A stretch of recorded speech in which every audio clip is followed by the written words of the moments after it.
Então, pessoal, vamos fazer a nossa revisão. A gente já viu que nós estamos falando de moléculas muito importantes para o nosso organismo e também que elas armazenam importantes informações para a gente dar continuidade à nossa raça humana. Então, vamos lá para a nossa revisão da aula 42.2.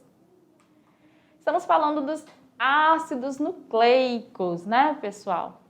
Onde a gente viu que são macromoléculas formadas por sequências de nucleotídeos especializadas no armazenamento, na transmissão e no uso de informações genéticas. Elas são formadas por grupo fosfato. Esse grupo fosfato, ele é originário do ácido fosfórico, e aí ele se ligou a essa formação dos ácidos nucleicos através da perca de um dos seus hidrogênios, ou ainda pela substituição desses átomos de hidrogênio por um grupo orgânico. Outra parte que compõe os ácidos nucleicos é uma pentose, que são monossacarídeos que apresentam 5 átomos de carbono. Nós vimos que no DNA a pentose é a dexribose e no RNA é a ribose. Então, gente, quando a gente fala dexribose, nós estamos falando do açúcar, da pentose do DNA. Quando a gente fala somente de ribose, nós estamos falando da pentose, ou melhor, do açúcar do RNA. Outra parte que compõe esses ácidos nucleicos é a base nitrogenada. São moléculas cíclicas contendo nitrogênio. Quem são os ácidos nucleicos? Um deles é o DNA, que é o ácido desoxirribonucleico. O vamos pegar aqui, desoxirribose, no caso, que faz parte do nome do ácido do DNA, é referente ao açúcar, a pentose que compõe ele, tá? Por isso que fica desoxirribonucleico, porque ele é feito pela pentose desoxirribose. Ele é responsável pelo armazenamento codificado das informações genéticas de cada indivíduo, que o diferencia de todos os outros seres vivos, inclusive os da mesma espécie. É a partir do DNA que todas as características físicas de um indivíduo são determinadas desde o momento da concepção. O outro ácido nucleico que nós temos é o RNA, que tem a função de transcrever, ou seja, de reproduzir as informações que estão contidas nas células, né, do organismo. Ele também tem a função de sintetizar proteínas, então eles vão armazenar e fazer um fluxo de aminoácidos para fazer a sintetização de proteínas. Outra parte importante da função dele é que ele indica a sequência de aminoácidos que deve ser formada, a sequência correta dos aminoácidos que vão dar origem às nossas proteínas. Como que pode ser chamado o RNA? Ele também é chamado de ácido ribonucleico, tá? Por quê? Porque o açúcar que compõe a parte da estrutura do RNA é a ribose.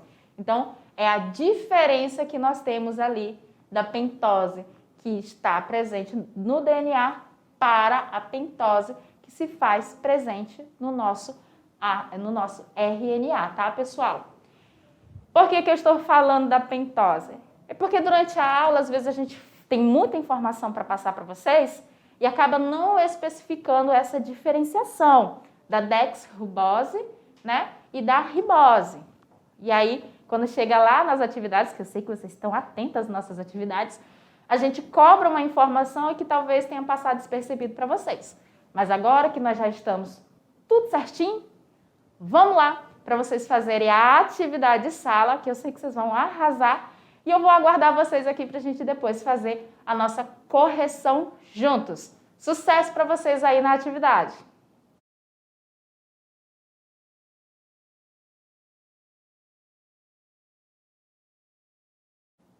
Eita, que todo mundo aprendendo sobre os nossos ácidos nucleicos. É bacana a gente aprender, a gente ter conhecimento de situações do nosso organismo. Gente, vocês estão ligados que todos esses compostos que a gente está trabalhando dentro dessa parte da bioquímica, está tudo aqui, ó, tudo no nosso organismo, fazendo o nosso metabolismo, sintetizando proteína, gerando energia, guardando informações genéticas, tudo ali ao mesmo tempo acontecendo e você está nem percebendo. Ainda bem, né? Imaginou? Se você tiver que lembrar e falar, opa, agora eu tenho que produzir proteína. Opa, agora eu tenho que sintetizar aminoácido. Se acabar esquecendo de fazer alguma coisa, ia ter necessidade depois, né? Pois é. Então, vamos lá agora, então, falando sério, para o nosso Tirando Dúvidas da aula de hoje. Como atividade número 1, eu coloquei uma questão que eu achei muito bacana. Tem tudo a ver com o que nós trabalhamos e ela é relativamente fácil. Relativamente, tá, gente? Fala o seguinte. No esquema abaixo, sobre a estrutura do DNA, os números 1, 2 e 3 representam, respectivamente, 2 pontos. Então, observe aqui a estrutura. Ele quer saber as nossas substâncias que compõem o DNA, quem corresponde ao número 1, quem corresponde ao número 2 e quem corresponde ao número 3.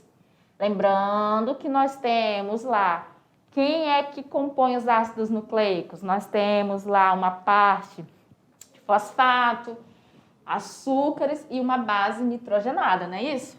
Então, se eu já passei essa lembrancinha aqui para vocês, dentre essas 5 alternativas, qual apresenta corretamente a sequência e os componentes corretos do nosso DNA?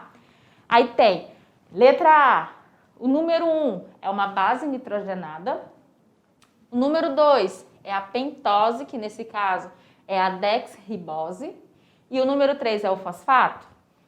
Letra B, número 1, base nitrogenada, número 2, fosfato, número 3, dexorribose. C, número 1 seria o fosfato, número 2, a minha língua quer travar. Gente, ajuda aí. A dexribose e a base nitrogenada. D, o número 1 corresponde ao fosfato, o número 2 corresponde à base nitrogenada e o número 3 corresponde à dexorribose e a letra E, dexorribose, fosfato e base nitrogenada. Ele quer que você marque qual dessas alternativas tem a sequência correta, que corresponde ao componente 1, 2 e 3. Então, vamos aqui observar, ó. O número 1, se você for observar, ele corresponde ao fosfato. Essa parte cilíndrica aqui, normalmente, é o fosfato. Então, você tira as hipóteses, as alternativas que trazem a base nitrogenada e a pentose como o nosso número 1. E aí, a gente fica entre a letra C e a letra D, certo? E aí você for olhar aqui a estrutura 2, lembra daquela sequência que a gente passou? Na sequência tinha o fosfato ligado ao açúcar e a base ligada ao açúcar também, não era assim? Então, se o número 1 é fosfato, o número 2 vai ser o nosso açúcar, que é a nossa pentose. E ligada à nossa pentose vai estar a base nitrogenada. Então, se a gente for observar, a letra D não segue essa sequência. Ela coloca o fosfato como número 1, tá certo? Só que ela coloca ligada ao fosfato a base nitrogenada. E se a gente lembra da sequência, quem vai ligado ao nosso fosfato é o açúcar, que nesse caso vai ser a dexorribose, que é a letra C. Então, observando aqui, olha a sequência que eu falei, ó, fosfato, açúcar e ligado ao açúcar nós temos a base nitrogenada. Então, essa é a sequência correta. Por isso que o número 1 corresponde ao fosfato, o 2 a nossa pentose, que é a dexribose, E o número 3, a base nitrogenada. Todo mundo acertou, né? Todo mundo aí afiadíssimo na nossa disciplina. Questão número 2. Olha outra questão top. E fala o seguinte. Observe a figura abaixo, que representa o emparelhamento de duas bases nitrogenadas. Quem são essas bases nitrogenadas? A adenina e a timina. Então, observe que elas estão emparelhadas, ou seja, elas vão formar ligações para formar a nossa dupla hélice. E aí vem a pergunta. Indique a alternativa que relaciona corretamente as moléculas que se encontram parcialmente representadas e o tipo de ligação apontada pela seta.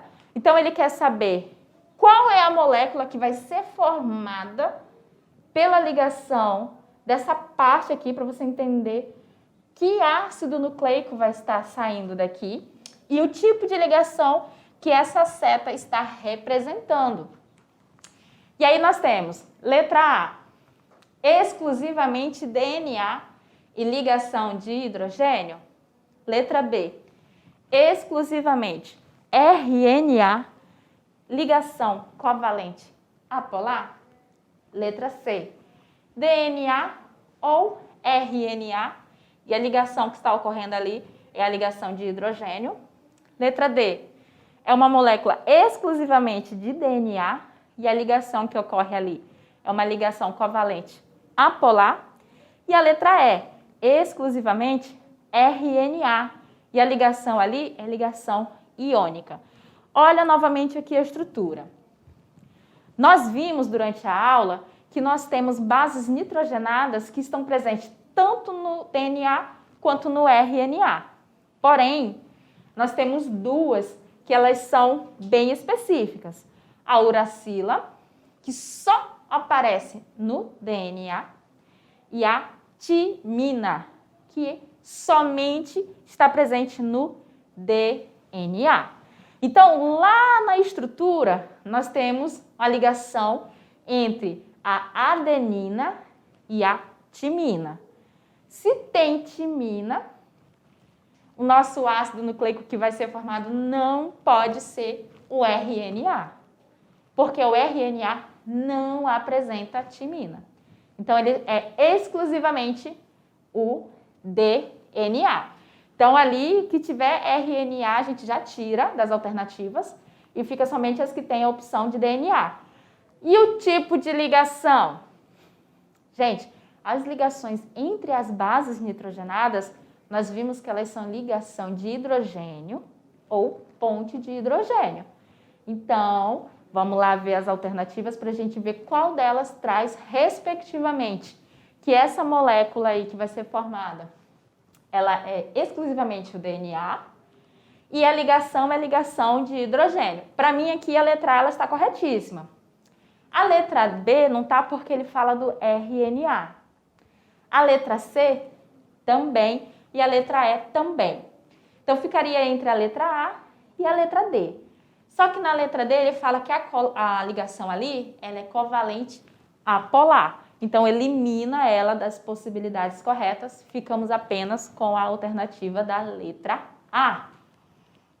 A alternativa correta é a letra A. As bases nitrogenadas, adenina, citosina e guanina, elas são encontradas tanto no DNA quanto no RNA.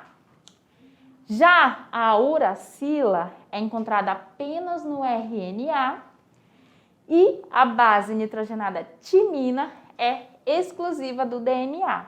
E ela se pareia com a adenina com o estabelecimento de duas ligações de hidrogênio. Então, a nossa letra A está corretíssima e todas as demais estão erradas. E agora chegou o momento, vamos lá, se liga no Enem. Aqui nós temos uma questão do Enem de 2018 sobre o nosso conteúdo da aula. E fala o seguinte, um estudante relatou que o mapeamento do DNA da cevada foi quase todo concluído e seu código genético desvendado. Chamou a atenção para o número de genes que compõem esse código genético e que a semente da cevada, apesar de pequena, possui um genoma mais complexo que o humano, sendo boa parte desse código constituída de sequências repetidas. Nesse contexto, o conceito de código genético está abordado de forma equivocada. Cientificamente, esse conceito é definido como: letra A, trincas de nucleotídeos que codificam os aminoácidos. Letra B, localização de todos os genes encontrados em um genoma. Letra C, codificação de sequências repetidas presentes em um genoma. Letra D, conjunto de todos os RNAs mensageiros transcritos em um organismo. E a letra E, todas as sequências de pares de bases presentes em um organismo. Ele quer que você diga o conceito científico quando se trata de código genético. Qual destas alternativas traz o conceito científico correto? Para você evitar o erro, que é o que a gente está fugindo aqui, né? A gente não quer errar. Eu, particularmente, também não. E eu sei que vocês não. Apesar de que, sendo humanos, a gente acaba cometendo erros. Para fugir do erro, a gente tem que ir lá no conceito dos ácidos nucleicos. O que são os ácidos nucleicos? Eles não são nucleotídeos que se ligam e eles vão organizar, vão escolher a sequência correta de aminoácidos? Não foi o que a gente viu lá quando a gente fala de RNA e a gente falou das funções, a gente viu a importância disso? Então, pegando esse conceito, eu sei que quando a gente fala, por exemplo, na letra B, localização de todos os genes encontrados em um genoma, a gente pensa, é a letra B, está falando de genes. Só que, cientificamente falando, a nossa resposta correta é a letra A. Quando a gente fala de código genético, a gente refere-se a trincas de nucleotídeos que codificam os aminoácidos. Então, código genético é a correspondência entre essas trincas do DNA ou do RNA e os aminoácidos por elas codificados. Lembrando que o código genético ele é universal. Então, a nossa alternativa correta para essa questão é a letra A. Lembrando, pessoal, quando a gente traz algumas questões do Enem, às vezes ocorre da gente trazer questões de biologia, questões que caíram em geografia. Se você for olhar o caderno de questões, às vezes na internet, de alguma que nós trabalhamos, pode ocorrer de você encontrar questões que foram trabalhadas dentro dos conteúdos de biologia. Só que nós não estamos mais trabalhando as disciplinas em caixinhas. Nós temos aí a interdisciplinaridade. Você tem que ter o domínio e conseguir socializar disciplinas umas com as outras. Substâncias químicas, elas não são de uso exclusivo da química. Não são só os químicos que estudam elas. Os físicos também, os biólogos também, os geógrafos, agrônomos, tantas outras áreas, elas estudam os compostos orgânicos, a química de um modo geral. Então, fique ligadinho, tá, gente? Não vamos ficar trabalhando pensando que o que eu aprendi em química fica só em química, não, tá? Vamos antenar aí, que agora é interdisciplinaridade, tá, pessoal? E assim a gente vai encerrando mais uma aula. Lembrando que tem mais aula pela frente, viu? E eu aguardo vocês.